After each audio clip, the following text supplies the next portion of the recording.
we will be discussing about God, especially the question, why can God never fail to exist? Now, atheists do not believe in God's existence. They claim that God does not exist. But in a metaphysical sense, can God not exist? The answer is no. It is impossible for God not to exist. In other words, God is a necessary being. How do we define a necessary being? An article on crossexamine.org explains, and I quote, "A necessary being is a being whose existence is mandatory as a result of that being's essence, that is, contingency. For example, I exist only because of the necessity of my parents' existence. My existence is contingent upon the necessity of their existence.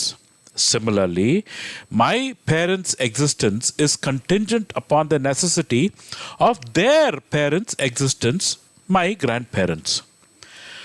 This logical progression of necessity continues until we arrive at the necessity of a maximally great being.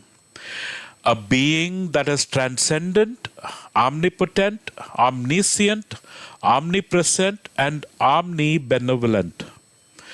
We know that maximally great being as God."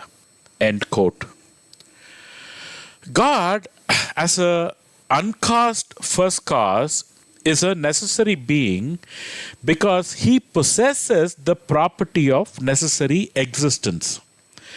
Thus, it is metaphysically impossible for God not to exist.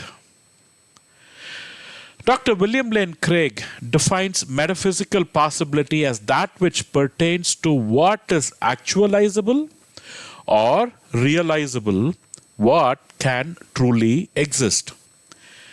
He further explains that the key distinction between us and God is that God possesses the property of necessary existence. Craig answers the question of God's necessity, stating, I quote, "So is it logically possible that God does not exist? Not in the sense of metaphysical possibility. There is no strict logical contradiction in the statement, God does not exist, just as there is no strict logical contradiction in saying Jones is a married bachelor. But both are unactualizable states of affairs. Thus, it is metaphysically necessary that God exists." End quote.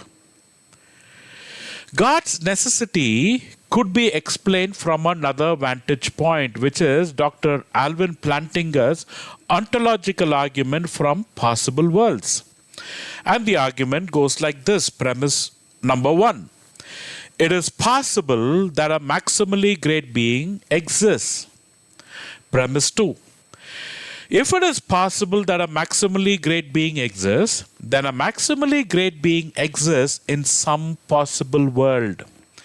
That is, God's existence is not impossible, that is logically contradictory, so we can conceive of a world in which God does exist. Premise 3.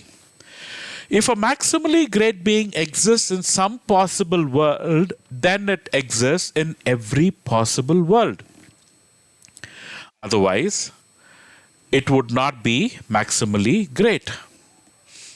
If a maximally great being exists in every possible world, then it exists in the actual world, in our world. The same article from crossexamine.org unpacks this particular ontological argument. And I quote, "Nearly everyone would agree that it is at least possible that a maximally great being exists, that is, God. Since God's existence is not impossible, then it is conceivable that God exists in some possible world.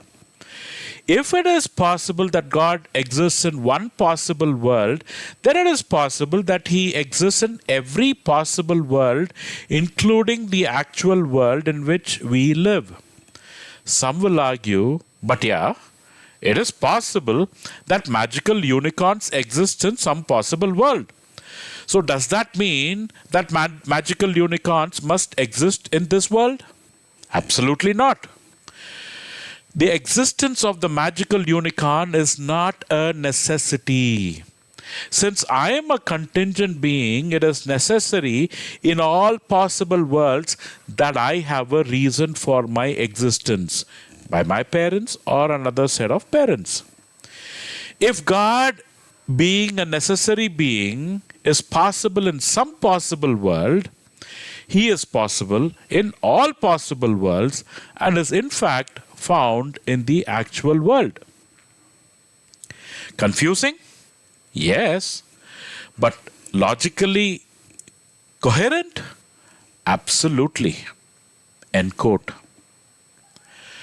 So there are many ways to reasonably posit the impossibility of God's existence. Thus, the atheistic claim that God does not exist is invalid, incorrect, and it is false.